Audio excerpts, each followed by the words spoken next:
జై శ్రీరామ్ అండి. ఎలా ఉన్నారు? ఈరోజు టాపిక్ ఏంటి అంటే, మనం చూసాం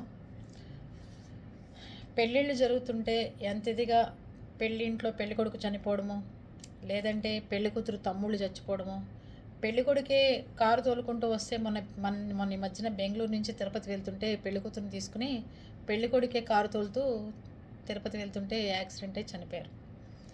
నిన్న అక్క పెళ్ళి అని చెప్పి కళ్యాణ మండపానికి వెళ్తూ తన ఫ్రెండ్స్తో ఆ పెళ్లి కూతురు తమ్ముడు చచ్చిపోతే పెళ్ళి ఆగిపోయింది. నిన్న పెళ్ళయింది. పెళ్ళయిన తర్వాత వాళ్ళ ఇంట్లో వ్రతం పెట్టుకుని ఊరు ఊరు భోజనానికి పిలుచుకున్నారు.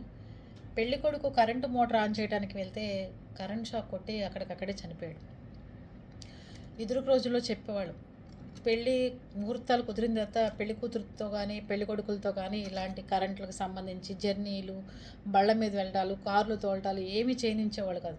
పెళ్ళికి తగ్గ ముహూర్తం ఉంటుంది చూసారా, ముహూర్త బలం అనేది అందుకే అందరి కళ్ళు పడుతూ ఉంటాయి. ముహూర్త బలంలో అటు ఇటు ఊగుతూ ఏదన్నా జాతకం ఉంది అంటే కొంచెం తేడా కొడుతూ ఉంటాయి. అదొకటి. పెళ్లి కొడుకు పెళ్లి కూతురుని పెళ్లి కూతురికి సంబంధించిన వాళ్ళు కొంచెం ఎవరి బండి వెనకాలన్నా ఎక్కెళ్ళటమో లేకపోతే ఏదో ఒకటి చేయండి. ఈరోజు తమ్ముడు చచ్చిపోయాడు, అక్క పెళ్ళి ఆగిపోయింది. పెళ్లి కొడుకు చచ్చిపోయాడు, ఆ పెళ్లి కూతురు జీవితం బుగ్గుబాలైంది. అక్కడ పెళ్లి కొడుకు కార్ డ్రైవింగ్ చేస్తూ పెళ్లి కొడుకు పెళ్లి కూతురు స్పాట్లో చచ్చిపోయారు. బంధువులు కొంతమంది చచ్చిపోయారు.